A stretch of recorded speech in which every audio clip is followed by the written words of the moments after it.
This is your boy Dak from the 410 Gaming Podcast, and you're currently listening to the California Dreaming Podcast on the Orbital Jigsaw Network. This episode of California Dreaming is brought to you by Blubrry. Blubrry offers the best media hosting, accurate listening stats, and their all-new PowerPress Deluxe sites. A no-setup WordPress website for your podcast, and it comes with all the necessary links to share your show with the world built right in.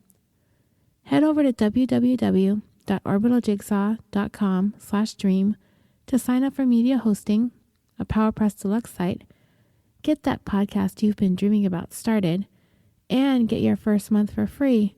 That's right, I said free. What could possibly be better than that? That's www.orbitaljigsaw.com/dream. And now, onto the show. Warning. This episode contains details of violent, multiple deaths, including the deaths of young children, the details of which may be very upsetting and disturbing to some listeners. Listener discretion is advised. Before I get into today's episode, I'm going to talk to you about things that are seemingly humanly impossible. There are the usual things like licking your elbow, or touching your nose with your tongue, or sneezing with your eyes open, or tickling yourself. But what I'm talking about today are bigger things. Things that happen that normally would not or could not happen because of an adrenaline rush. Is an adrenaline rush really a thing that can lead to superhuman abilities? In theory, perhaps. In reality, too. I've read some stories where incredible things did happen in times of extreme stress. For example, in 2006 in Tucson, Arizona, Tim Boyle witnessed a Chevy Camaro strike 18-year-old Kyle Holtrust. The car had Kyle pinned underneath it, but still alive. Tim rushed over to the accident and lifted the Camaro off of Kyle while the driver of the car pulled him out from under it. In 1982, in Lawrenceville, Georgia, Angela Cavallo lifted a 1964 Impala off of her son when the vehicle fell off the jacks holding it up while he was working under the car. Mom lifted the car just high enough and just long enough for neighbors to pull her son out from beneath the car. We've heard stories like this before, right? Well, these sorts of feats of superhuman strength, even though they may be well documented, often witnessed by several people, are not recognized by medical science. This is mostly due to a lack of evidence, and reproducing such events in a clinical setting would be dangerous and unethical. So we have to take them for what they are: incredible stories of superhuman ability. Maybe all of us are wired with similar abilities and under the right conditions, but most of us just haven't been put to the test. We do know that people are affected by rushes of adrenaline, a hormone that has been shown to increase the strength in people for short periods of time. When we feel fear, or when we are faced with a sudden dangerous situation, our bodies undergo changes. Whatever it is that's causing the stress, it stimulates the hypothalamus, the region of our brain that is responsible for maintaining the balance between stress and relaxation in our bodies. When there is danger or a stressor, a chemical signal is sent to the adrenal glands, which sends our bodies into a more excited state. These glands release adrenaline and noradrenaline, the hormones that bring our bodies to a state of readiness in confronting danger. The heart rate increases, breathing increases, pupils dilate, digestion slows, and muscles contract. All of these changes combined transforms our natural physical state, making us more agile, more alert, more aware, able to absorb more information. We use more energy, and its effect on muscles accounts for the added strength. Adrenaline allows muscles to contract more than they do when our bodies are in a calm, relaxed state. The adrenaline allows blood to flow more easily to your muscles, meaning more oxygen is carried to them through the extra blood, which allows them to function at more elevated levels. Skeletal muscles, the ones attached to bones by tendons, are activated by electrical impulses from the nervous system. When they are stimulated, your muscles shorten and tighten. Adrenaline also increases the conversion of carbohydrates into glucose, giving your body a sudden burst, allowing muscles to strengthen further. So all of these things, it is theorized, become unlocked when there's a sudden stressor, and thus the body involuntarily uses strength that is beyond the limitations of their normal voluntary use. This theory is supported by what happens to a person when they experience being electrocuted. When someone is shocked, he or she can be thrown a notable distance from where they were standing at the time the shock took place, which is caused by a sudden and violent contraction of that person's muscles as a result of the electrical charge flowing through the body. It's a demonstration of the potential of muscle contraction that is not used under normal circumstances. Just in the same way that people normally can't lift a car, they can't throw themselves across a room either.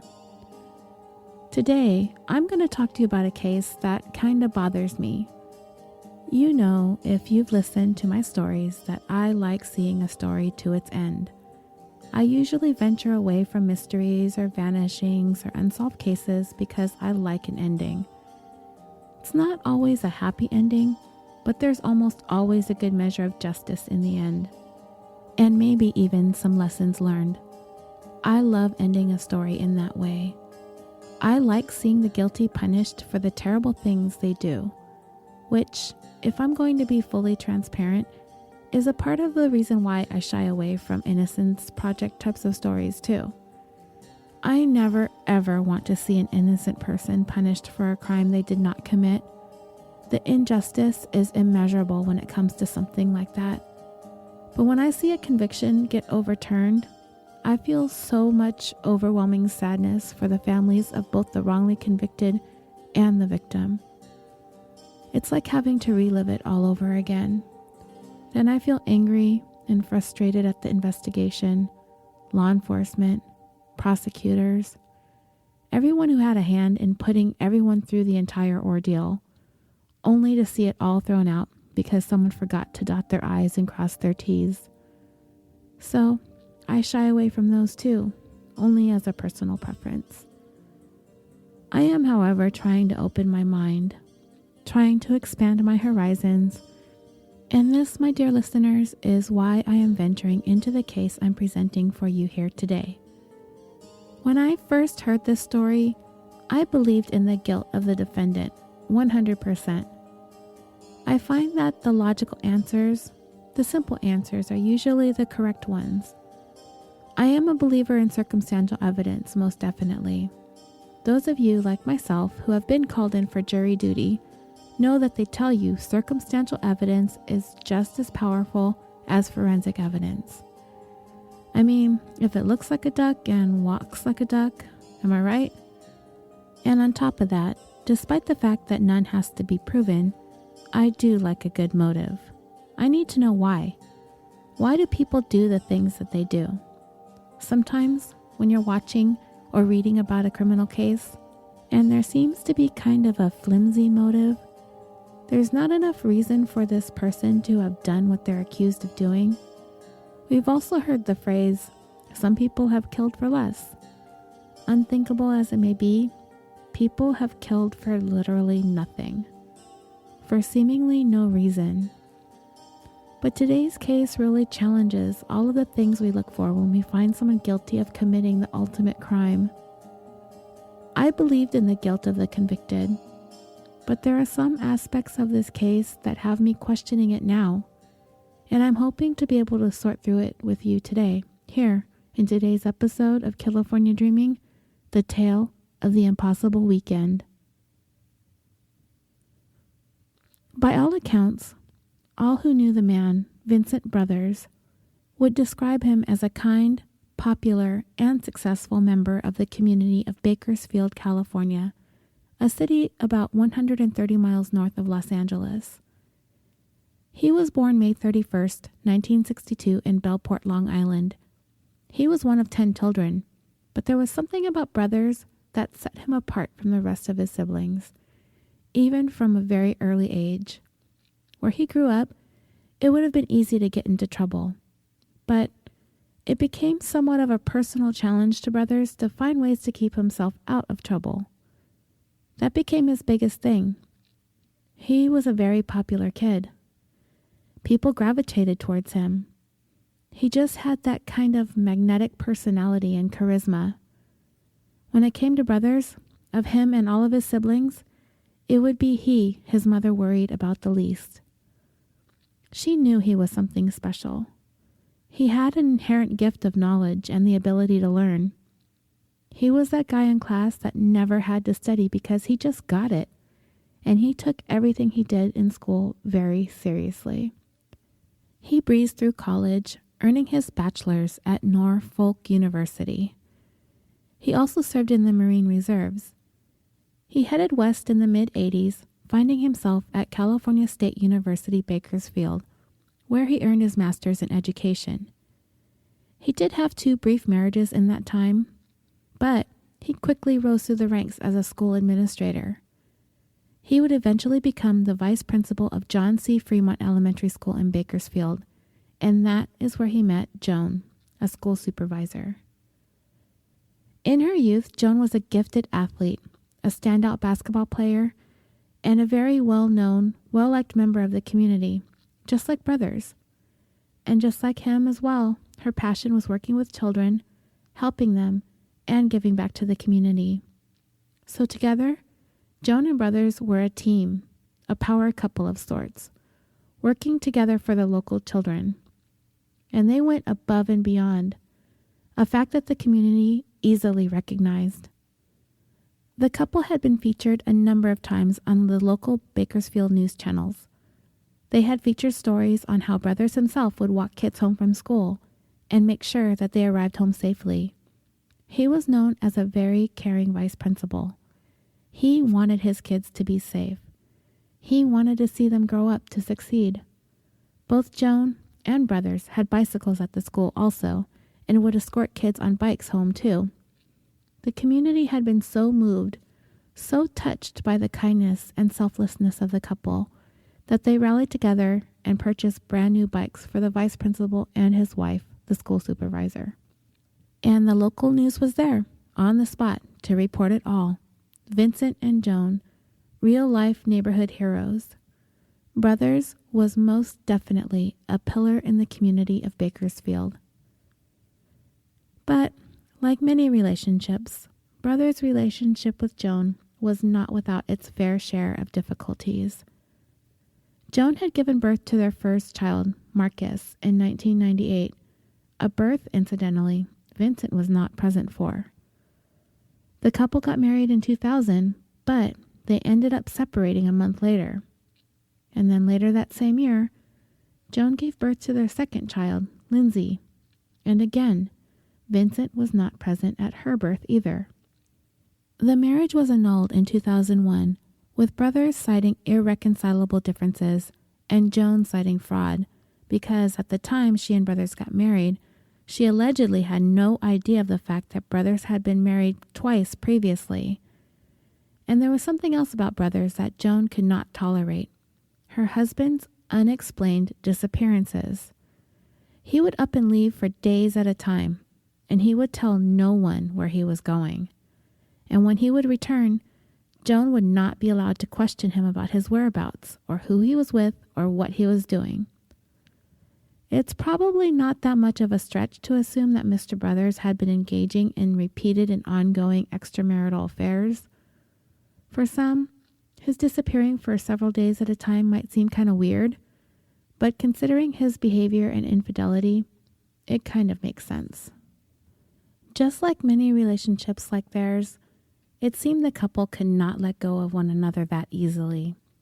They loved, they fell out of love, they had their marriage annulled, and then they loved again.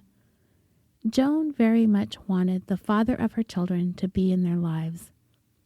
She wanted them to make it work. She wanted to live together as husband and wife, the way she felt things should be. So much so that She seemingly would be willing to look past Brothers' past indiscretions, as it was of utmost importance that he was a strong presence in the lives of her children. She wanted him there. She wanted him involved. Her family would describe Brothers as the love of her life. She was very, very deeply in love with Brothers, which is why she seemed to be unable to let go, no matter how bad things got with him. And for a time, it seemed, Brothers might have wanted that too. I mean, he always seemed to find his way back to Joan. And it seemed by late 2002 that he might have been entertaining the idea of settling down. He had begun a study program with a local minister. And then Joan and Brothers clandestinely remarried, and 4 months later, in May of 2003, the couple welcomed their third child, Marshall, into the world. Friends and family noticed a change in Brothers. They felt that they could see him embracing his role as a father, seeing him make the changes he needed to make in order to be there for his children and his wife. For all intents and purposes, for all anyone can see, life was good. But there was this lingering issue looming over the household. Joan's mother, Brothers' mother-in-law, Ernestine. He was not getting along well with her at all. And a month before Marshall was born, Brothers had actually moved out as a result of a fight he had had with Ernestine. Despite not living in the home, he was actually present at the birth of his third child he had with Joan. Ernestine was a very well-known, outspoken activist in the community who worked as an advocate for people who were being wrongly or unjustly accused of crimes. Born in Corsicana, Texas, on March 27, 1933, Ernestine was the third of 6 children. In 1961, she moved to California, settling down in Bakersfield in 1964. And for the next nearly 40 years, Ernestine had served her community and her church devoutly. She co-founded an organization called Extend a Hand for Justice and became a highly esteemed spokesperson for the marginalized and disenfranchised. It was her strong convictions in the foundations of Christianity that empowered her to stand up for people and fight for their rights to be treated fairly and justly. It goes without saying, Ernestine was fiercely passionate. So I would not be remiss to assume that if Mr. Brothers was in any way mistreating her daughter, it is likely she let her feelings be known. So, come the 4th of July weekend of 2003, Brothers needed a break. He took a flight from California to Ohio on Tuesday, July 2nd, to visit his brother Melvin. From there, he and his brother were going to take a road trip to visit their mother in North Carolina. Joan stayed home to enjoy the Independence Day festivities with her mother and her children. They had all attended church that Sunday, July 6th, and that would be the last time Joan, her 3 young children, and her mother would be seen alive. They had been expected to attend a church function that Tuesday, July 8th, and when they failed to show up, no one was able to get a hold of anyone, nor had anyone heard from Joan or Ernestine. Friends grew concerned. So, a friend of the family decided to go by the home to check on them. This friend had been given a key to the side door of the home, but when she turned the key and tried to push the door open, something was blocking her from fully opening the door. So she walked around to the back of the house and tried the sliding glass door. To her surprise, it was open. This was very unusual. The friend entered the home and walked inside. The scene she stumbled upon was horrific. She immediately called 911 for help. Inside the home, 5 people lay dead. Joan Harper was found face down on her bed. She had been shot 3 times in the head and twice in the arm. She had also suffered 7 stab wounds. 6-week-old Marshall Harper was found lying next to his mother underneath a pillow. He had been shot 1 time in the back. 2-year-old Lindsay Harper was found lying on the floor at the foot of her mother's bed. She too had been shot in the back. 4-year-old Marcus Harper was also found on the bed lying next to his mother. He had a single gunshot wound to the right side of his head. His eyes were still open. The fingertips of one of his hands had been bitten down to the bone. It is speculated that he had seen the killer, and in a moment of panic, he put his fingers in his mouth. Ernestine Harper was found in the hallway, shot twice in the face.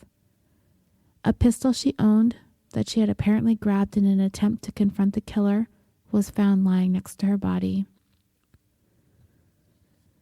The news of the massacre trickled through the community and to family members in bits and pieces. Maybe it was the confusion, or the numbers of victims, or the disbelief that something like this could have happened. The 5 of them, Joan, and then Ernestine, and Marcus, Lindsay, and baby Marshall. The news of each of their deaths hit harder each time. Joan's brother hearing of the death one by one with a new phone call to inform him. 5 of them, his mother, his sister, and his baby nephews and niece. A whole entire family obliterated. Except for one, Vincent Brothers, who was conveniently thousands of miles away in North Carolina visiting his mother. It would be she who would break the news to him when he arrived at her home.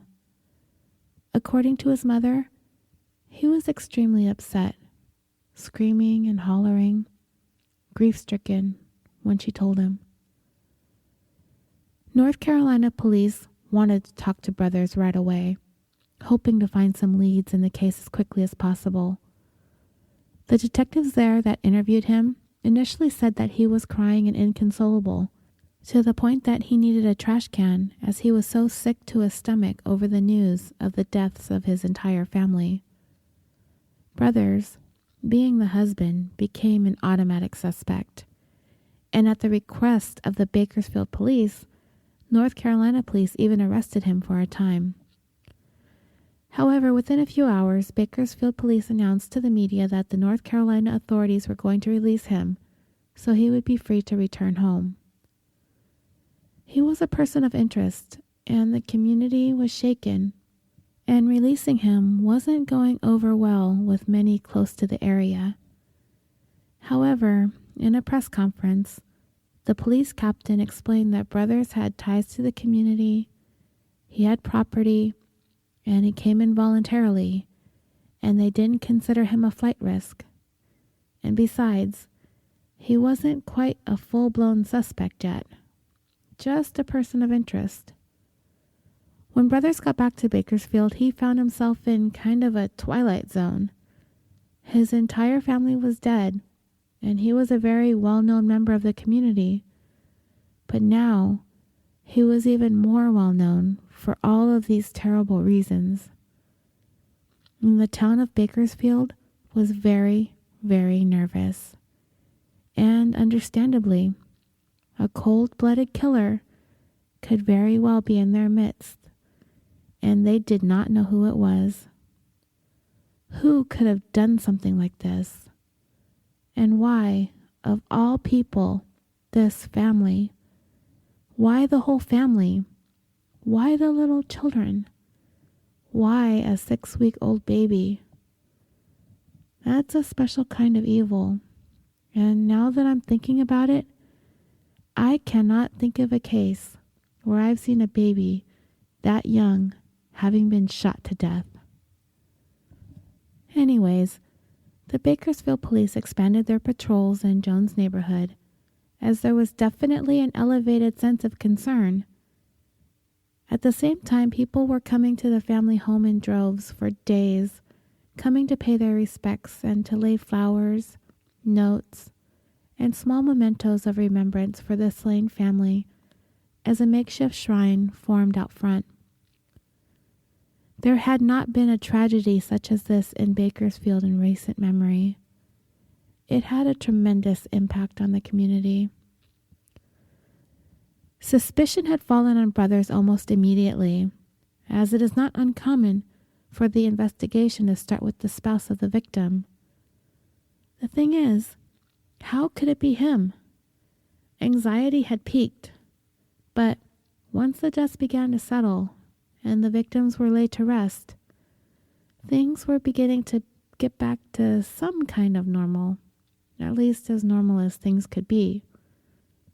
Police continued to reassure the community, but their investigation, as far as evidence, hard evidence at the scene, they were coming up empty.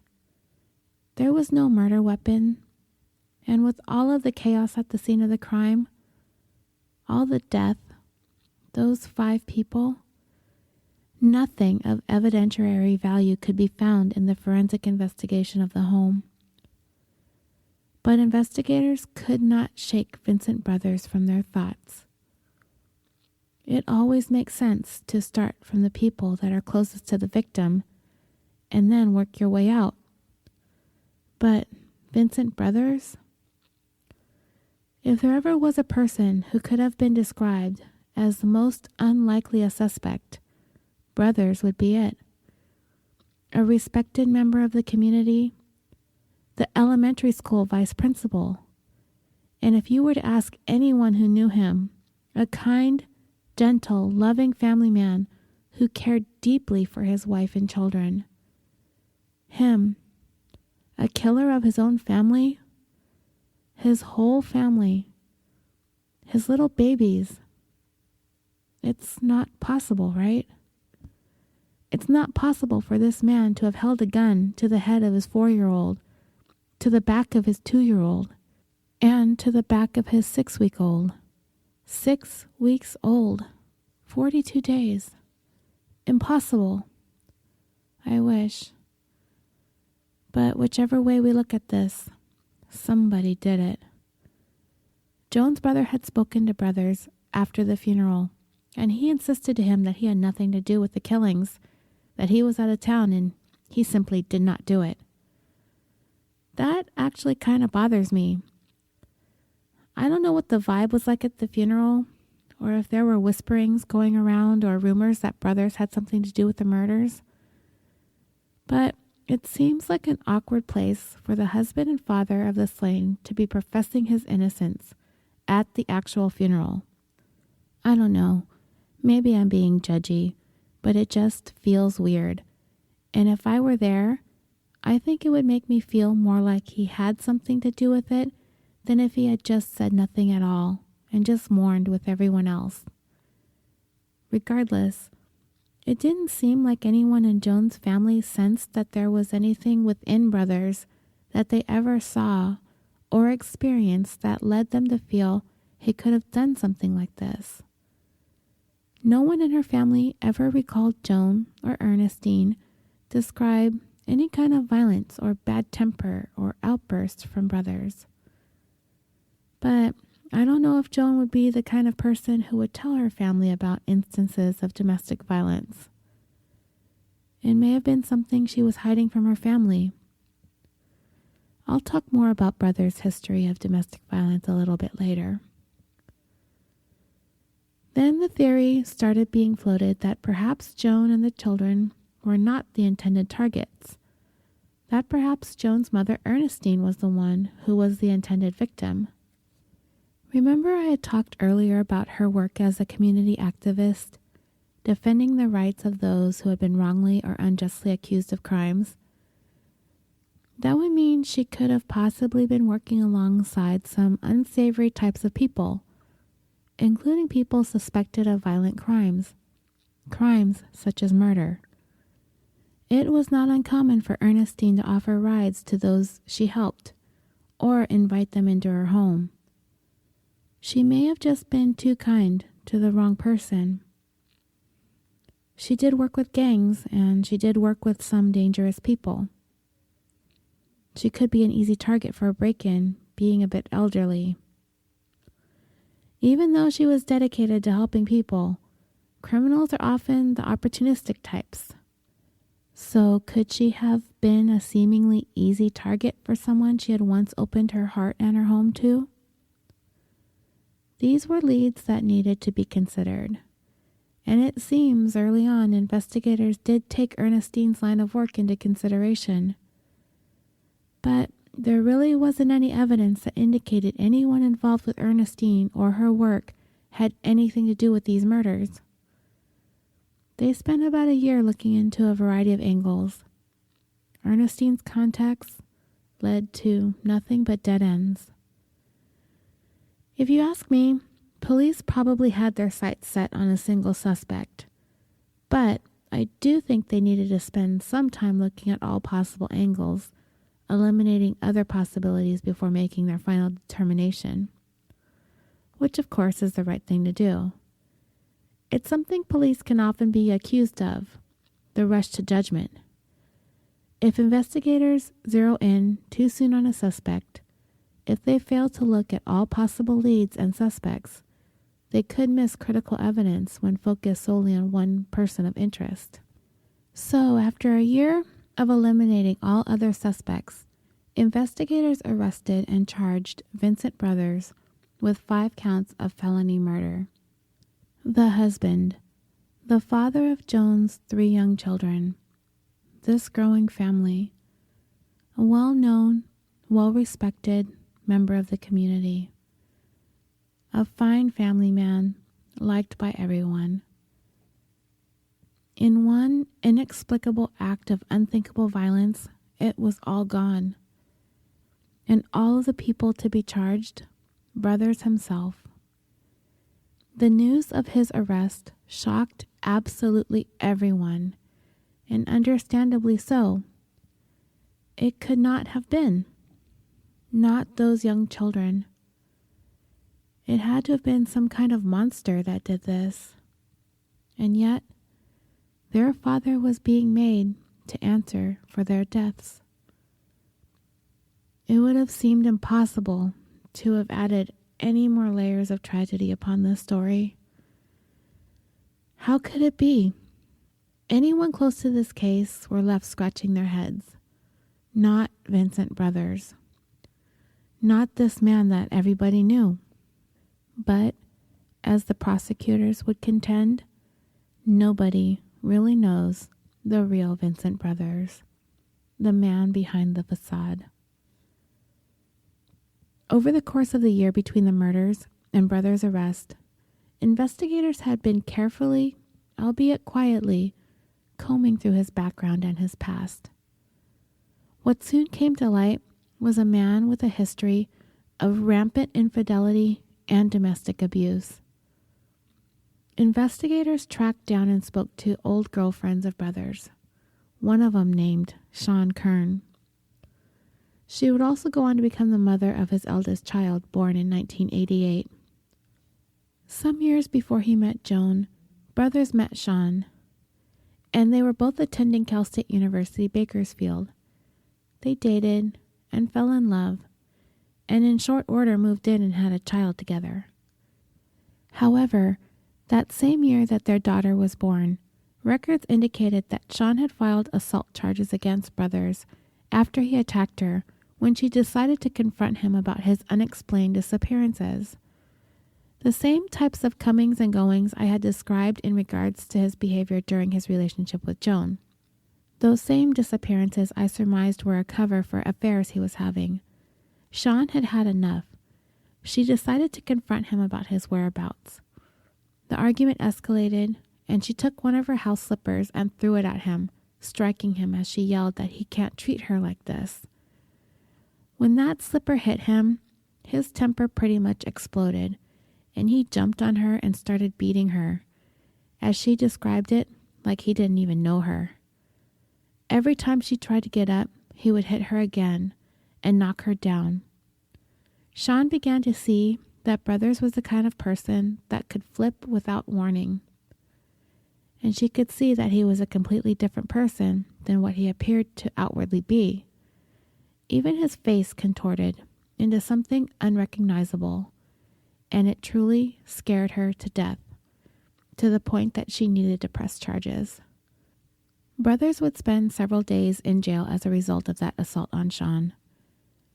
His side of the story not only completely contradicted her version of what occurred, in that not only did he deny that he attacked Sean, he in fact claimed that she was the one who came after him with a gun and a knife, no less.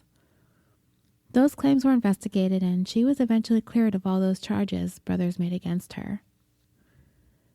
The domestic violence incident was indeed on the record, despite the contradictory stories, but there was one thing investigators were certain of when it came to Brothers' character: his proclivity for other women other than the one he was in a committed relationship with.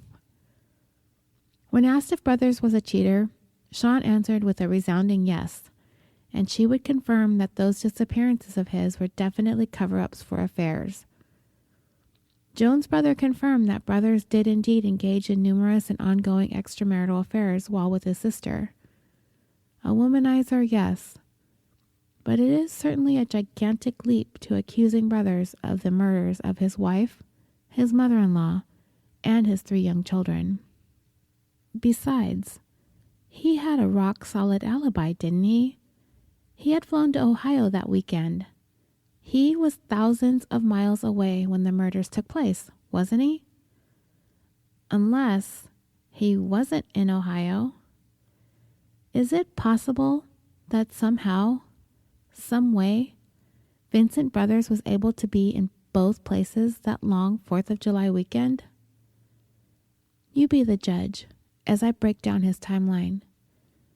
Could his irrefutable alibi actually be full of holes, full of missing pieces? Perhaps. You guys be the judge. Because that is what the Bakersfield detectives were working on in that year between the murders and Brothers' arrest. They meticulously put the pieces of a story together that to them made the seemingly impossible possible. It was a fact that on Wednesday, July 2nd, 2003, that Brothers took a flight from Bakersfield, California to Columbus, Ohio. When he arrived, he rented a Dodge Neon. He then went to his brother Melvin's house to stay there with him and his family. And this is what prosecutors claim is where Brothers put his plan into action. They theorized that sometime after arriving in Ohio, either on that Thursday or Friday, the 3rd or the 4th of July, Brothers drove his rental car all the way back to Bakersfield, California, a distance of 2,300 miles or approximately 3,700 kilometers. He is then accused of killing all 5 members of his family on July 6th, and then he turned around and drove all the way back from California to Ohio, arriving either late on Monday night, July 7th, or early in the morning, July 8th. And later on that morning, Tuesday, July 8th, he and his brother Melvin took that very same Dodge Neon and drove more than 600 miles to see their mother in North Carolina. When he arrived, it would be their mother that would break the news to Brothers of the murders of his wife and children. I want to break down this prosecution theory, as this is the singular most pivotal aspect of this case that has me questioning whether or not Brothers is truly the one who committed these atrocious murders. Is this possible? I want to try and figure it out. I want to do the math, and I want to explore all possible scenarios and try and figure it out for myself. If this trip from Columbus, Ohio to Bakersfield, California and back is actually possible. Because at this point, I'm not quite convinced. And if it isn't possible, then there is a very, very serious miscarriage of justice going on that certainly needs to be addressed. I'll get into the breakdown and the mathematics of the prosecution theory after I lay out the other circumstantial evidence that points to Vincent Brothers, and possibly away from him as well. The biggest question for me would be, if not Brothers, then who? Is there another possible explanation for the murders of these 5 people? Who else could have done something like this? Well, if you ask Brothers' attorney, he'd be quick to tell you that police quickly jumped to the conclusion that it was Brothers who was responsible for these killings. They assumed it was someone known to the family because Brothers is the husband, that they zeroed in on him early and really didn't bother looking any further once they had him in their sights. The rush to judgment that I spoke of earlier. His attorney is also quick to remind anyone who will listen that the single most compelling aspect of the case against his client is the physical evidence investigators have against him. Or, should I say, a complete lack of evidence. There was not one single piece of physical or forensic evidence that could definitively tie Brothers to the crime scene. Nothing. And as he sees it, if you can't tie a person to the scene, if you cannot place the person at the scene of the crime, then you can't prove that he did it. And besides that, Brothers' attorney was adamant that he would be able to offer up solid evidence that he was in Ohio for the entire duration of the holiday weekend with his brother and his family. And with that, Brothers being guilty of the murders was completely impossible. He was 2,300 miles away. An alibi, in most circumstances, that would be unassailable. Brothers' family confirmed that when they first saw him on the night of Wednesday, July 2nd, he had arrived on his flight from Bakersfield. He was supposedly with them all the way into Thursday, July 3rd, when they dined out that day for lunch at the restaurant called the China Buffet. They were able to offer up a receipt from the lunch purchase, a receipt signed by Brothers. It was his credit card used to buy that lunch. Not only that, Brothers' credit card had been used on more purchases in Ohio over the duration of that weekend. But there's a catch. It was not Brothers using the card and signing for the purchases.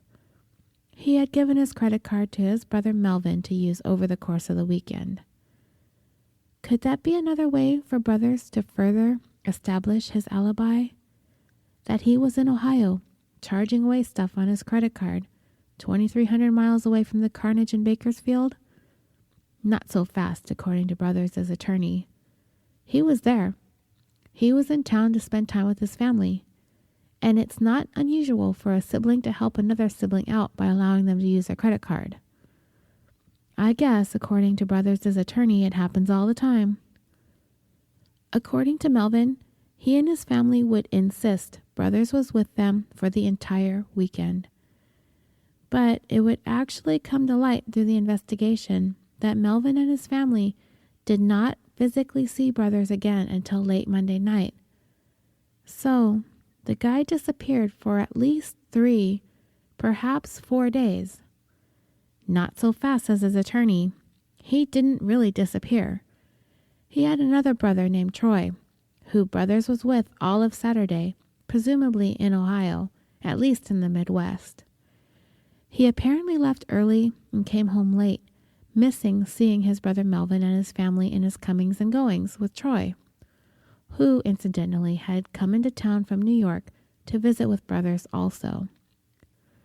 According to Brothers, the two of them have spent all of Saturday driving around to look at prospective universities for Brothers to finish up his graduate work. Other than his word, he had no receipts to prove they had gone anywhere to eat or to get gas, anything. Just his word, he was in Ohio looking at schools, not in Bakersfield, slaughtering his family as the prosecution was contending.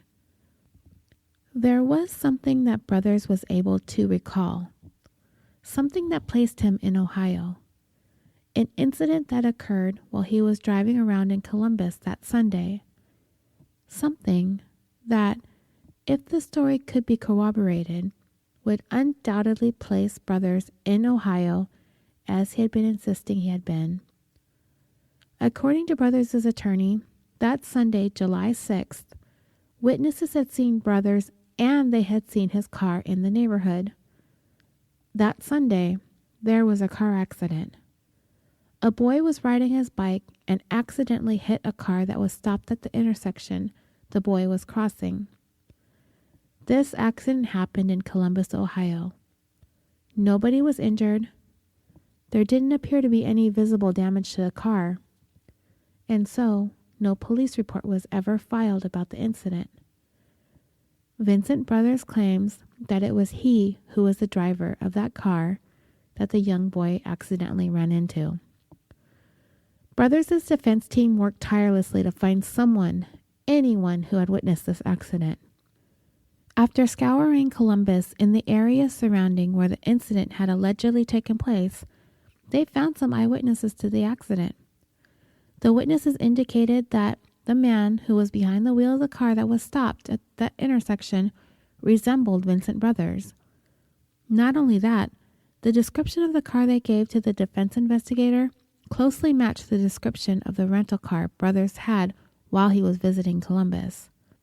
Having these witnesses, with apparently no real reason to make any of this up, kind of bolstered Brothers' story that he was indeed in Columbus on the very same day his wife, her mother, and their 3 children were being killed thousands of miles away in Bakersfield. And then there seemed to be even further proof that Brothers was in Ohio and not in California when the murders happened. And this proof had to do with cell phone records and cell phone tower ping locations. According to Brothers' defense team investigators, when examining his phone records, they seemed to confirm that there were some cell phone calls made from Brothers' cell phone that pinged in the Columbus area during the time that prosecutors have claimed that he would have been or should have been in Bakersfield, or at the very least on his way to Bakersfield. For investigators, not to mention the entire community of Bakersfield, they wanted and needed some answers as to who had committed these murders.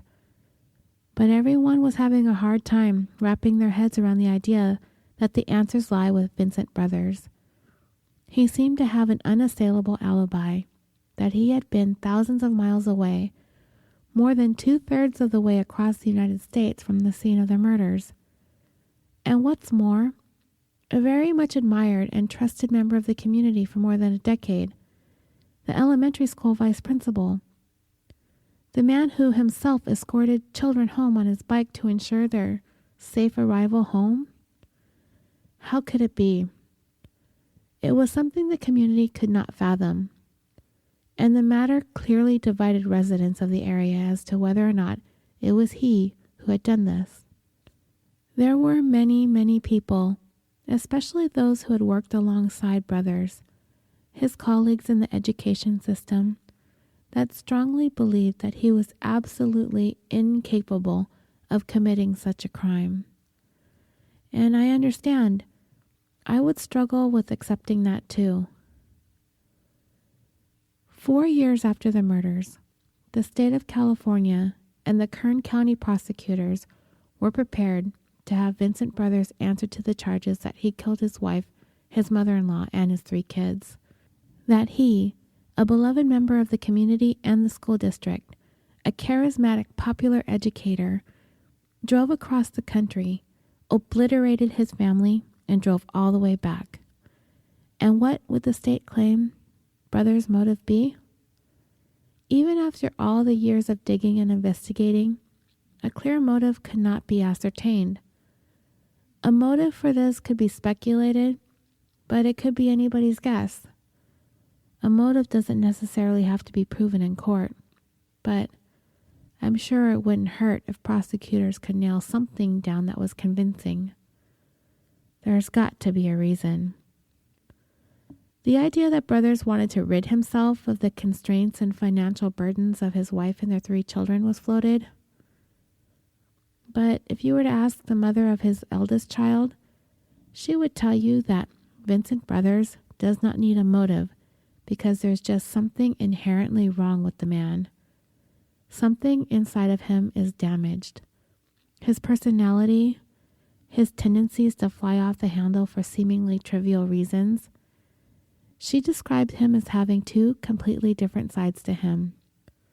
The side that everyone sees, the family man, the educator, the vice principal, the kind, loving, caring, respected Vincent. And then there's this evil side to him, that appears with no warning, like a switch, just flips inside him. Two sides, a split personality, a Dr. Jekyll and Mr. Hyde type of dynamic. No motive necessary, as it's all inside his mind. There were also more instances of domestic violence in Brothers' background that came to light, as investigators were able to dig up in the time leading up to the trial. And what's even worse and extremely troubling is that there seems to have been an orchestrated cover-up of these incidents. It was revealed that Brothers had quite an extensive and troubled history of violence and abuse towards women, and that local authorities and investigators actually protected him by covering up the stories because he was a school administrator who was considered to be a civic role model, especially within the African American community. Documents that had been released to the public by the court showed that Brothers, who had been married a total of 4 times, had been repeatedly accused of intimidating and physically assaulting women as far back as 1988.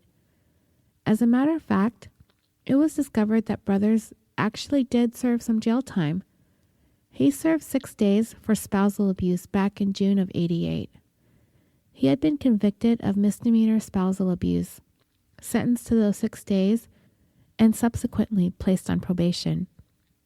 He married again in 1992, but a year later, his wife filed for divorce, claiming that Brothers was a violent man and that he had threatened to kill her. It was also revealed in court documents that were released as a result of a lawsuit filed by a local Bakersfield newspaper.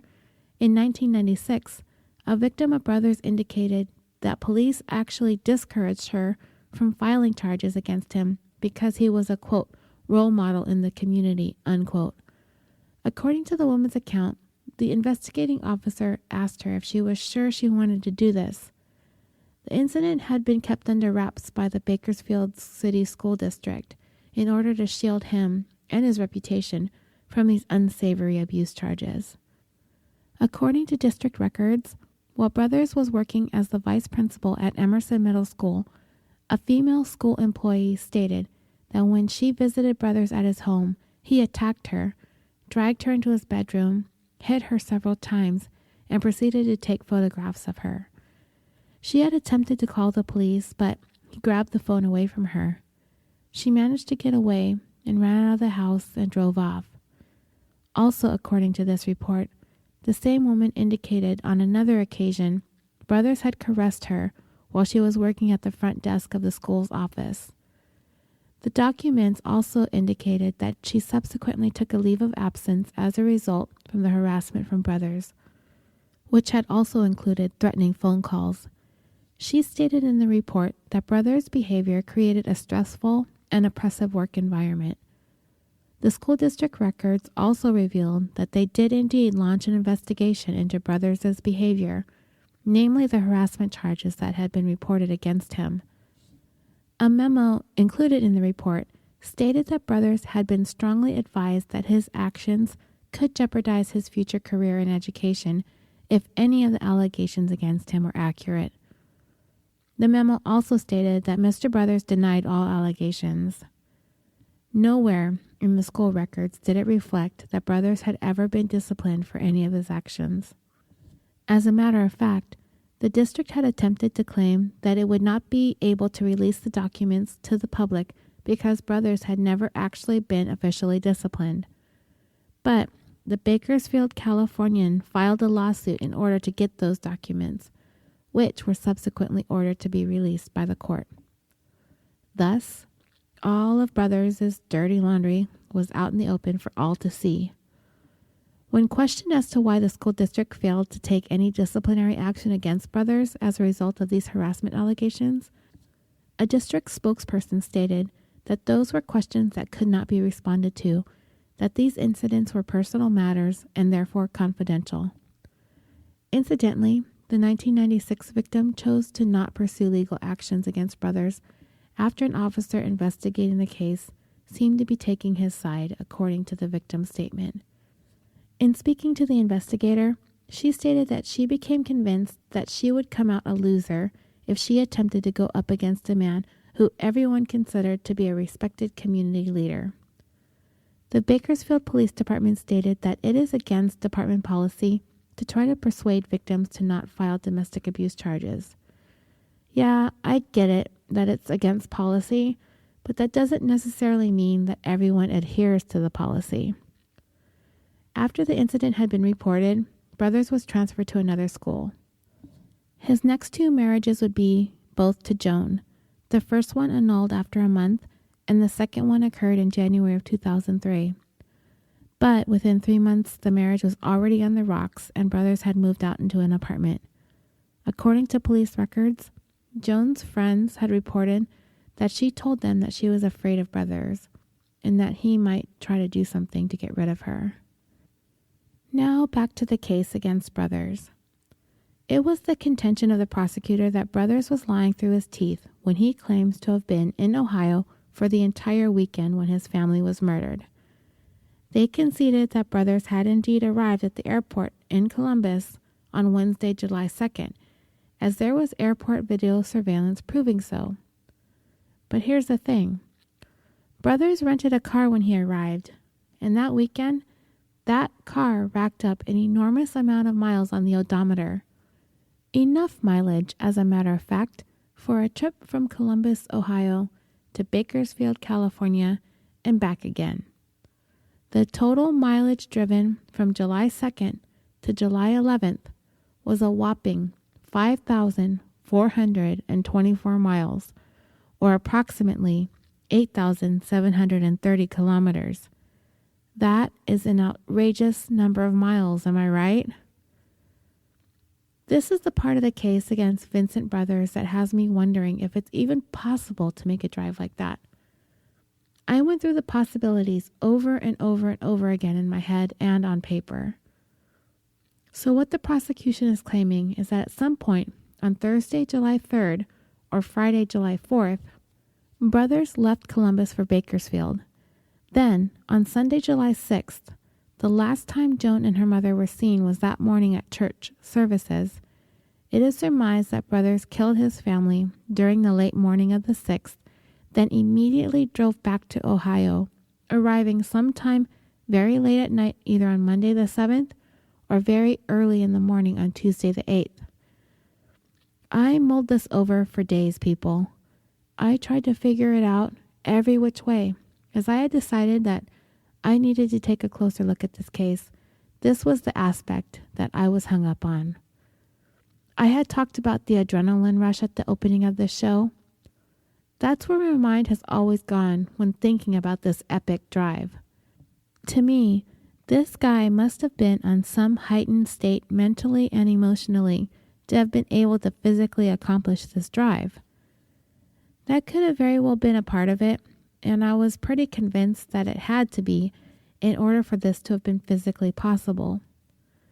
But when I finally sat down and did the math, taking some variations into consideration, it turns out, adrenaline rush or not, I've pretty much come to the conclusion that I think it is possible to make this drive. You listening may or may not agree with me, and you might want to get out your pencils and paper and phone calculators, but here's how I broke it down. Okay, say Brothers departs Columbus, Ohio at noon on Thursday, July 3rd, at the very earliest. That's allegedly the last time his Ohio family had physically seen him, sometime after lunch on Thursday. Nobody is able to confirm that they saw him on Friday the 4th, and the last time Joan and her family were last seen was on Sunday, July 6th at morning services. So that would mean that the family was likely to have been murdered sometime in the middle of the day on Sunday. That would give Brothers a maximum of 72 hours to get from Columbus to Bakersfield to commit the 5 murders. Now, if he had left on Friday, you could possibly shave anywhere from 12 to 24 hours off that total, and that would still leave him anywhere between 48 to 60 hours to make that one-way trip. After the murders, if he were to presumably head back to Ohio immediately, it was then reported that he had next been seen in Columbus sometime late the night of Monday the 7th or possibly early Tuesday morning, July 8th. That would leave Brothers at most 36 hours to get from Bakersfield and back to Columbus in that time frame. If he had made this trip of 2,300 miles in 36 hours, he would have had to average 64 miles per hour, or approximately 103 kilometers per hour. If you take into considerations stops for gas or food, the possibility of traveling of speeds upwards of 75 miles per hour or 120 kilometers per hour, which is often the speed limit in many of the long, desolate stretches of highways in the United States, then yes, it is indeed possible for Brothers to have made this trip. And if he had committed the 5 murders some hours earlier, then one could probably surmise that he could have been running on adrenaline in the return leg of his journey. So the windup is, if Vincent took 96 hours to drive the entire 4,600 miles, he would have had to average 50 miles per hour. If he had taken 84 hours to make the drive, then he would have had to average 55 miles per hour. And if he had only taken 72 hours to make the trip, then he would have had to have averaged 64 miles per hour.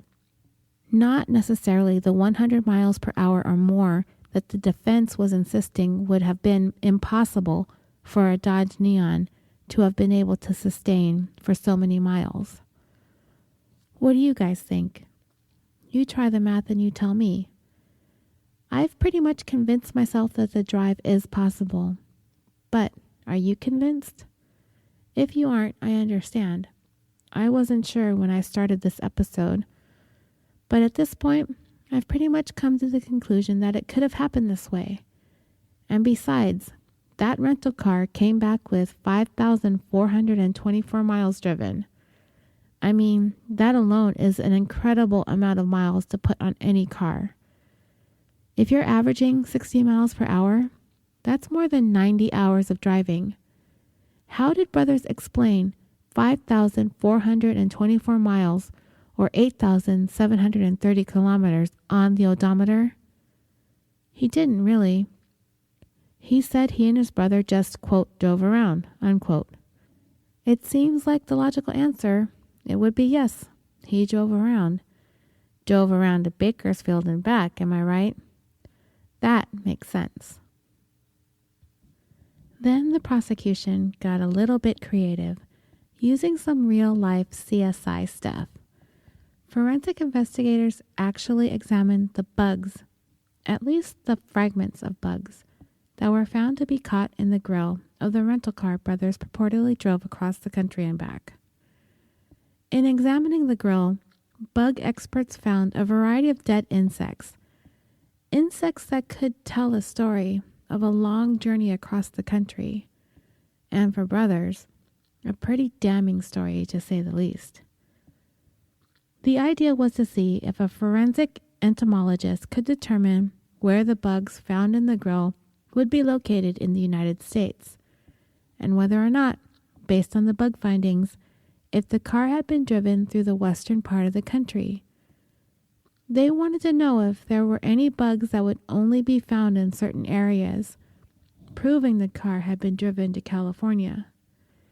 And according to prosecution experts, there were 4 insects found in the rental car grill that were consistent with the car having been traveling west through the areas of the country along Interstate 70. Also, there were some bugs that only come out at night, meaning those bugs are found in places that Brothers was not supposed to be that weekend, ostensibly headed on a journey to kill his family. So now, the prosecutors strongly believe that they have been able to find evidence to prove that Brothers not only had the time to make the trip, that the bugs in the grill prove that he actually did it, but they needed to find a way to impeach the testimony of Brothers' witness alibi, his brother Melvin, and his entire family, who claimed that he was indeed there in Columbus at a time that would have made it impossible for him to have driven to California and back in the time frame they would have provided. Luckily for the prosecutor, Melvin Brothers actually had given a variety of inconsistent statements describing his interactions with Vincent Brothers that holiday weekend. Firstly, he wavered when asked about what day his brother had given him his credit card to use. That's a huge piece of evidence that could prove quite damning for Brothers' case. There is no question Melvin used Vincent Brothers' credit card that weekend, but when he actually received the card and began using it would be critical in placing Brothers either in Columbus or nowhere to be found for several days. Is it possible Melvin is struggling with telling the truth versus implicating his brother in the crime for which he is accused? I would say there's a huge possibility Melvin is torn over the whole thing. And it is sad to think of what a heartbreaking position he was placed in. Tell the truth and possibly see his brother sent to death row for his alleged crimes? Or waffle in your testimony, possibly perjure yourself in the hopes to plant some reasonable doubt in the case against him? It would all come out in Melvin's testimony during the trial. The prosecutor asked him if he was lying when he told detectives that his brother had given him the credit card on Monday, July 7th. He said yes, that he was lying. The prosecutor asked him if he was lying when he told detectives that his brother had given him his credit card on Sunday, July 6th. Again, he indicated that he was lying. The prosecutor had successfully painted Melvin Brothers as a liar, and that he was someone that could not be trusted, and therefore his testimony could not be trusted either. She even implied that it was Melvin Brothers, not Vincent Brothers, who signed for that Thursday meal in Columbus, which meant Vincent Brothers would have had an entire extra day to get to California. This, again, would be assuming Melvin was lying about his brother being present at that specific family gathering on Thursday, the 3rd of July. And if Brothers had given Melvin his credit card in order to establish his alibi, one could surmise that he could have very well done the same exact thing with his cell phone too. Knowing that those things could be used in Columbus could account for him being in Ohio, not in California. But just because his phone and credit card were used in Ohio doesn't necessarily prove it was Brothers using them. The prosecutor made a strong implication to the court that this is indeed what Brothers had done in order to further push his alibi. It wasn't very difficult for the prosecutor to obliterate Melvin's credibility as his brother's alibi witness, as in various interviews over the years leading up to trial, Melvin had indeed stated to investigators that he saw his brother at his home sometime that Saturday, July 5th, and then he said he saw him on Sunday, July 6th. Either one of those sightings, if proven to be true, would have given Brothers the rock-solid alibi he needed to prove that he was nowhere near California. But then, when Melvin Brothers took the stand, he testified to the court that he did not see his brother from the evening of Friday, July 4th until very late Monday, July 7th. The prosecutor then asked him if it would be the truth that he actually had no idea what time his brother had gotten home that Monday. He testified that he said it was Monday and he didn't know the exact time. He didn't know how she wanted him to answer the question. Did she want him to say it was 12? He didn't know because he didn't know the exact time.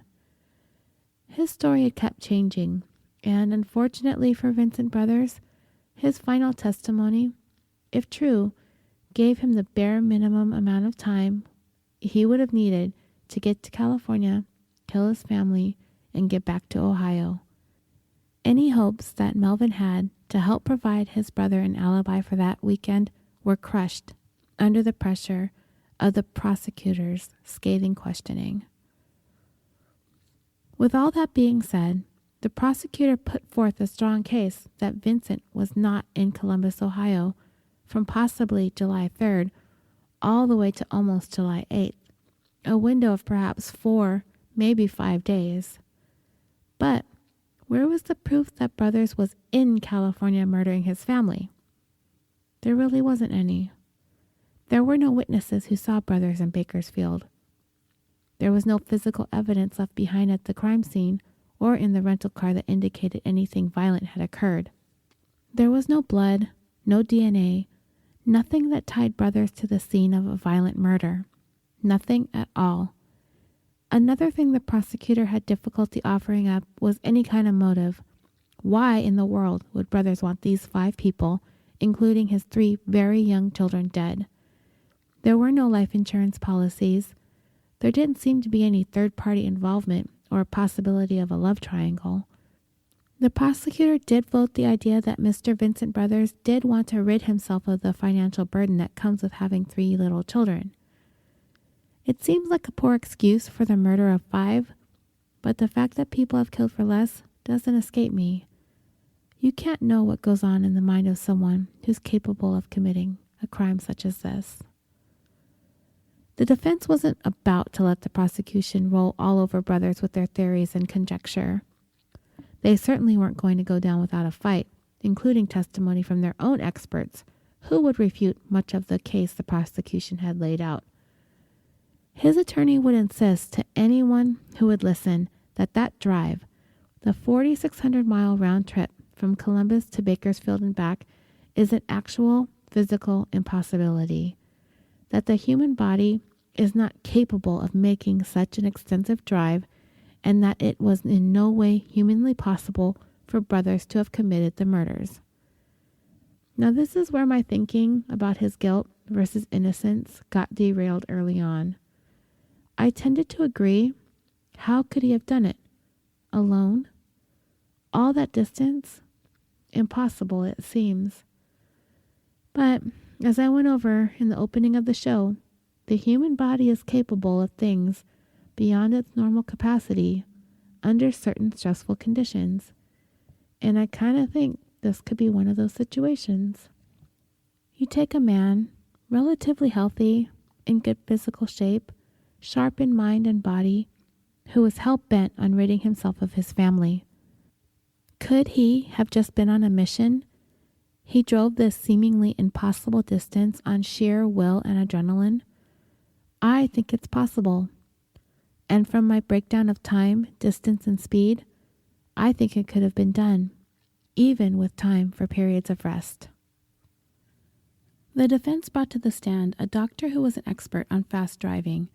He testified that he would not expect 70 miles per hour, or approximately 112 kilometers per hour, as not a speed that someone would be able to maintain on average across the country, that it would be extremely difficult. But the experts stopped short of claiming that it would be impossible.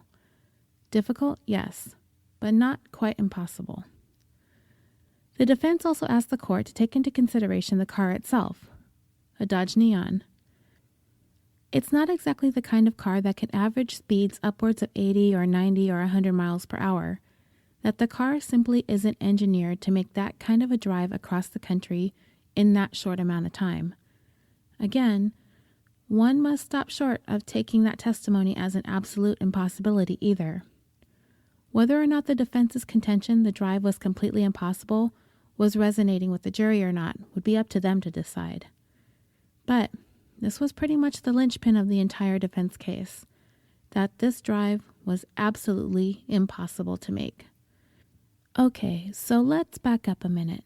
Remember that the rental car had racked up a tremendous amount of miles the week that Brothers had it, 5,424 to be exact. That is what the rental car company manager had testified to that the records reflected when the car was turned in. However, when the defense had a chance to question the rental car representative, he was able to get him to admit that sometimes company records were not always reliable, that employees might get lazy, and even possibly inaccurate when inputting mileage when a car is turned back in from being rented. In other words, it is a very real possibility that the 5,424 miles on the rental car company records wasn't accurate. This is one of those things that, as a juror, you'd really have to take a close look at. So you have the situation where the gentleman who rented a car is being accused of making a round-trip drive of 4,600 miles in order to kill 5 people, and coincidentally, the rental car company mistakenly inputs 5,424 miles racked up on the car while it was in possession of this guy? That's a pretty huge mistake, and oddly coincidental if it just so happened that the rental car company decided to get lazy and sloppy on this particular rental and entered nearly the exact amount of miles wrong that it could easily implicate Brothers in the crime. To me, it's either Brothers is the unluckiest guy when it came to coincidentally incriminating mistakes, or rather, what I think is more likely, that this time an employee was doing his job properly and marked the 5,424 miles accurately. If it was shoddy work, or if an employee randomly wrote any old number down, this would be the worst of the worst kind of luck for Brothers, am I right? Admittedly, I'm inclined to think that the records reflect the accurate number of miles, rather than it being something random jotted down by lazy employees. That's a big, huge coincidence for a big, huge number of miles. And as much as the defense wants to insist the physical impossibility the drive is, somebody drove that car all those miles. Somebody, physically, had to have done it. And what about all this bug evidence? The bugs only found in the western part of the United States. The defense was able to bring in an expert of their own to testify about the distribution of those bugs. As it would turn out, those bugs had been found in the Midwest too, not just in the western states. But there were some key words in the defense expert's testimony that still leaves me wondering what the chances are that those western bugs ended up in the grill of the rental car, having only been in the Midwest area. Brothers' attorney asked under what circumstances would these bugs be found outside of their areas of distribution. The bug expert stated that they would have had to have been dispersed in some unusual fashion, like if they were somehow brought east by a truck. So what I glean from that testimony is that the possibility of the bugs being found further east is there, but it would have to be in a situation where the bugs were brought to the area by chance, not because they're naturally found there. And again, Vincent Brothers would have to be the unluckiest of defendants to wind up running his car into West Coast bugs that happen to randomly be distributed in a place they normally aren't found. What are the chances? Then the defense wound its way back to the timing of the killings. They know Brothers was back sometime very late on Monday night, July 7th, as he got on the road the next morning, Tuesday, July 8th, to drive to North Carolina with his brother to visit his mother.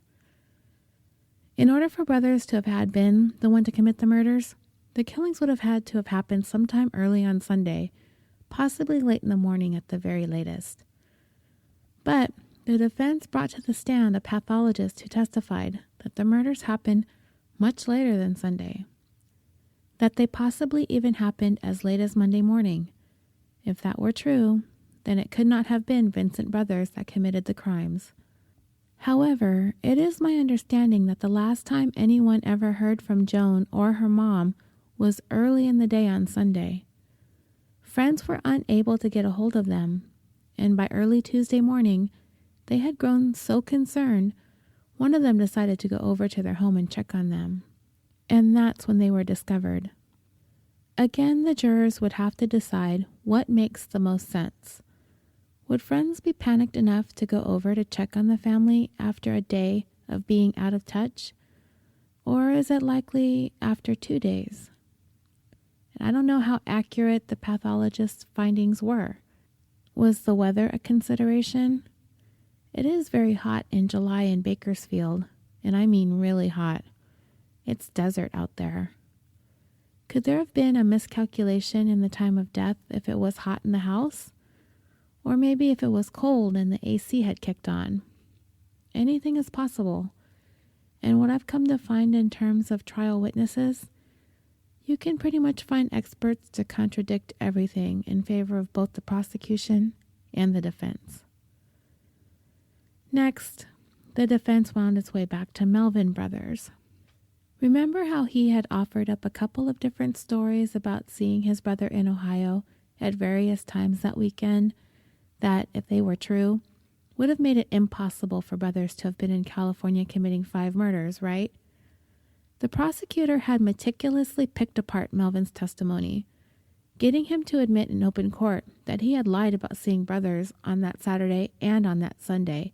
And then he even further testified that he had not seen him at any point from Friday until late Monday night.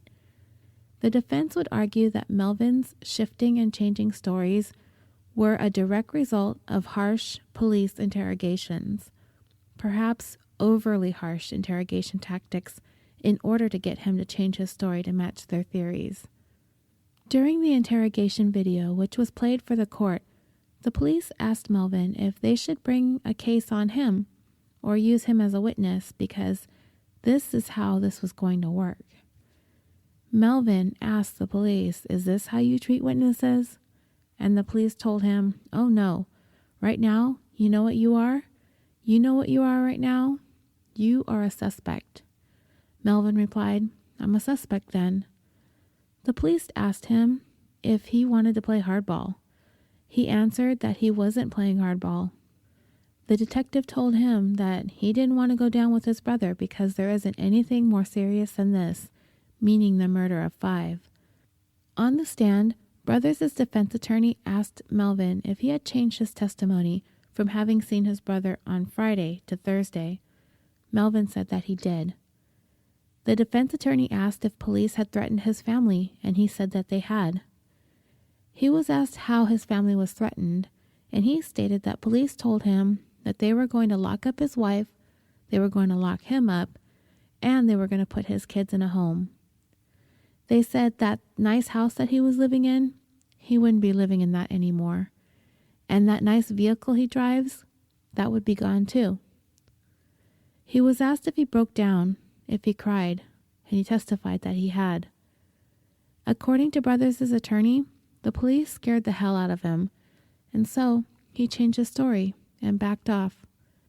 The defense had an expert take a look at the entire interrogation video, and he came to the conclusion that the techniques used by the police on Melvin Brothers were so psychologically coercive that it was the equivalent of using physical coercion and intimidation on him.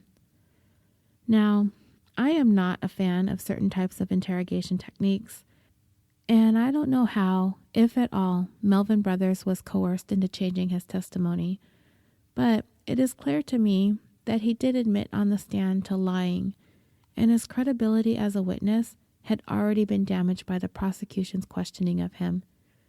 Either way, it didn't seem his testimony was any help to his brother's case.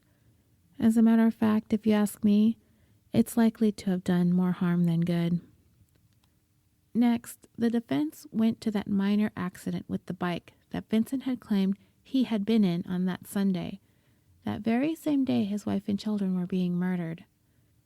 The defense called witnesses to the stand who had seen the accident. But were they helpful? Kind of. There were several people who stated that they saw a dark-skinned man in the car that appeared to be teal in color, and it appeared to be Vincent Brothers. But none of them were able to say with certainty that it was him.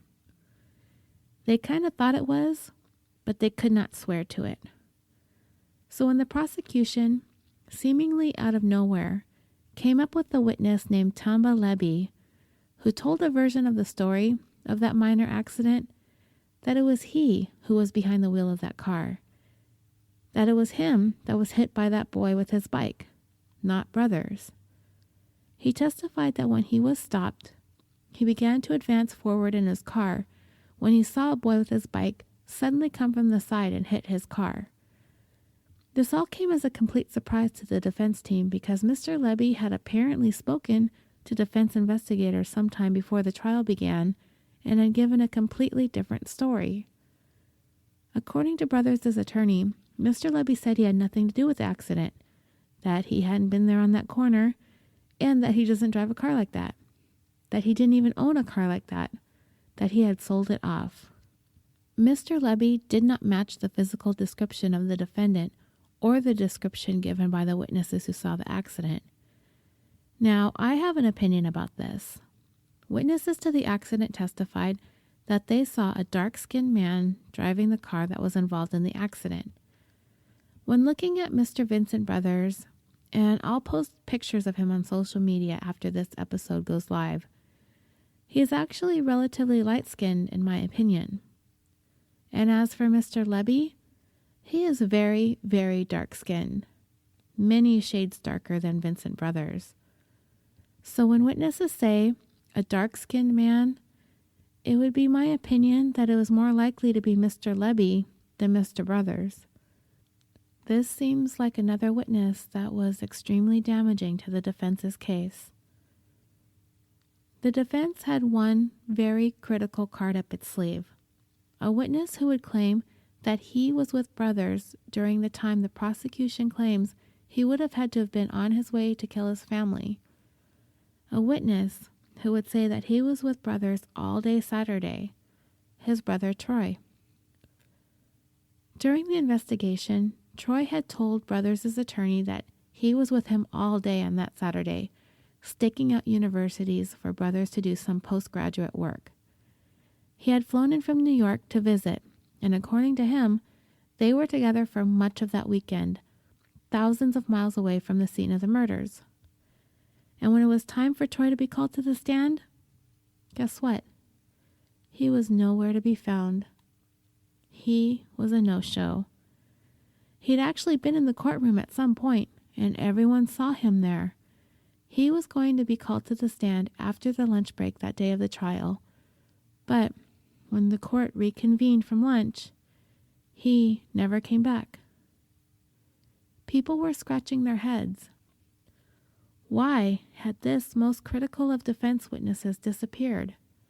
Well, as the defense attorney put it was a conscious decision to not have Troy take the stand, claiming that Troy did in fact have a felony conviction on his record, and they decided that it would do more harm than good to have him testify, that if his testimony were to be impeached by the prosecution, it would look bad for the defense's case. I don't know if I really buy the defense attorney's spin on Troy's disappearing act. By the way it was reported, it seemed to have come as a surprise that he didn't show up to testify. The defense's case didn't seem to be going that well, and if you truly had someone who was willing to swear under oath that in the most critical of moments that the suspect was thousands of miles away from an atrocious crime he's accused of committing, it could not possibly hurt the case any more than not calling him at all. So the defense made the risky decision to put the defendant himself on the stand. It seemed at that point they would have no choice. Besides, Brothers was adamant that he was not the one who committed this crime, that he loved his children, and he would not and could not do this. His attorney felt like it was something the jury needed to hear come straight from the defendant.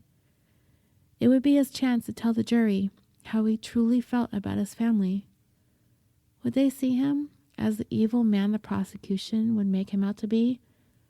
A man capable of slaughtering his wife, his 3 young children, and his mother-in-law? Or would they see him as a loving, caring family man who has been devastated by the loss of his entire family and then wrongly accused of committing the worst of the worst crimes imaginable? He testified that he loved his family. He described how he had lovingly cared for his wife through difficult pregnancies. He testified that he was not in California the weekend his family was murdered. He claimed that he was with his brother Troy, that they were in Ohio that very Saturday. And what's more, is he testified that they took a drive out of state to look at colleges, and that they attended a basketball game. He said they stopped in St. Louis, Missouri, that they needed to stretch their legs and take a break from the driving, and they stopped at a jazz club. And then, when he was back in Columbus on Sunday, he had gotten into that accident with that boy on the bike. He described the boy had been running alongside his bike, and when he came down the curb, he tripped and fell, and the bike kept rolling forward and hit his car. This was Sunday. According to Brothers' testimony, while his family was being slaughtered in California, he was innocuously perusing around the Midwest, visiting family, visiting colleges, taking in jazz, and getting into a bit of a mishap with that boy and his bike. And lastly, Vincent Brothers wanted to hammer the fact home that he had his reputation. For years, he had been a trusted educator, a pillar of the community, the school vice principal, an advocate for children, caring and protective. But now, he was on trial for his life. In closing, the prosecutor was crystal clear in her assessment of Vincent Brothers. This man is a liar and a killer. She let the jury know that he looked at every single one of them in the eye and lied to them all, that he was nothing short of an evil man. The defense in closing reminded the jury that they presented witnesses, witness after witness, engineers, medical experts, scientists, reputable individuals who were able to show that it could not possibly be Vincent Brothers that committed these crimes. He also reminded the jury that there was not one single piece of physical evidence that linked Vincent Brothers to the scene of the crime. It took the jury 2.5 days to come to the conclusion that Mr. Vincent Brothers was indeed a most evil man, as they found him guilty of the murder of Ernestine Harper, the murder of Joni Harper, the murder of Marcus Harper, the murder of Lindsay Harper, and the murder of Marshall Harper. As for the penalty phase, some 20 witnesses were called to testify on behalf of the now convicted brothers in an effort to see him spared the death penalty. But the prosecutor hammered it home for the jury that they would be hard-pressed to find a crime that would be more deserving of capital punishment. As she put it, if not for these victims, then for whom? And it seems the jury agreed, as they ordered the death penalty to be imposed upon Brothers for the 5 murders. In fighting for Vincent Brothers' life, his attorney implored the jury to return a sentence of life without parole, insisting that there remains lingering doubt about Brothers' involvement in the crimes. But it seems the jury was unmoved by his attorney. And it also seems as though Mr. Brothers was yet again scheming. While he was changing from his jailhouse uniform into a business suit for his court appearance, he had apparently attached both of his leg restraints to the same leg, essentially making them ineffective, according to the Kern County Sheriff's Department. He was also to have found 3 makeshift handcuff keys hidden in his hair. Vincent Brothers continues to sit on California's death row at San Quentin State Prison. Today, he is 55 years old. And that brings this 27th episode of California Dreaming to a close. I'm so interested in what you guys think of this case against Vincent Brothers. Join me on the California Dreaming Facebook page and let me know your opinions. I wasn't certain when I started this episode if I was convinced he had done it or not, which is a big part of the reason why I wanted to take a good hard look at this case. I did the math and I looked at maps. I was hung up on whether or not he had the opportunity to actually do it. And I've come to the conclusion that it is possible. The motives felt weak to me as well, and I'm not fully convinced by the bug evidence either. And this is one of those cases that has me wondering about the death penalty. But in the end, a conviction is a conviction, and punishments aren't dealt on gut feelings. They're dealt according to the law. The one thing the defense could have and should have done was present an alternate theory. If it wasn't Vincent Brothers, then who could it have been? Who else had the opportunity? Who else had the motive? Likely, nobody. California Dreaming has proudly become a part of the Orbital Jigsaw Network, home to an eclectic family of podcasts, including The Concession Stand, Super Nerds UK, Busted Wide Open, The Dirty Bits Podcast, Historium, Is This Adulting, 41 Owned, and Film Roast. You can find all of us at www.orbitaljigsaw.com and stream all of our shows in one place. Also, you'll find links to our merchandise store at TeePublic. It's been a cold winter. Not so much here in California, but apparently everywhere else in the United States it is. Get that California Dreaming hoodie to help keep you warm. I have one, but it's been way too warm to wear it. Follow the link to all the merchandise at www.orbitaljigsaw.com. California Dreaming has also gotten a few more Patreon supporters over the past couple weeks. I still have a goal of quitting my day job, but I'm not quite there yet. Only a few more 100 Patreons or so, and that might just become a reality. Until then, I'm going to work on keeping up the pace I have been going for the last 6 months. It's my goal to put out at least one episode a week for the entire year of 2018, and at least one Patreon bonus episode per month. For as little as $1 a month, you can access all the bonus content available on Patreon. And of course, I'll be sending out show perks to all new patrons. Thank you again so much for your continued support in helping me grow the show. Before I go, I have just a couple more things I need to go over. In regards to last week's episode about polyclass, I made a mistake in describing the location of Petaluma, California. I misspoke when I stated that it was a community located about 40 miles south of San Francisco, when I meant to say it's north of San Francisco. It may seem like a minor detail, but it actually isn't, because it is important to the community that they be properly recognized, and my apologies for getting that mixed up. I'd like to blame it on having been sick or somewhat tired, the episode being really long and in-depth, but that's all the more reason I should have gotten it right.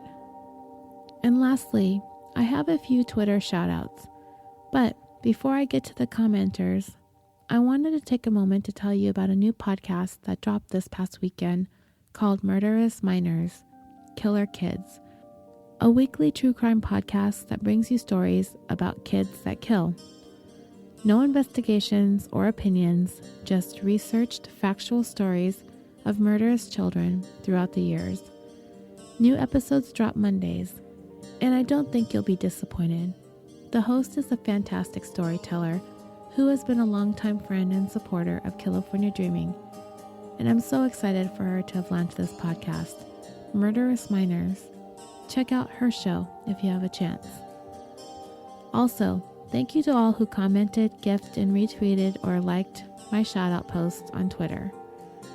Truest of Crimes podcast, Oddballs podcast, Nature vs. Narcissism podcast, Skelecast, Of Myth and Mercy podcast, The Mad Asian podcast, The True Crime Files, The Featherstone podcast, BS Pod PHX, Cold Case Murder podcast, Nikki's podcast, and of course, Murderous Minors podcast.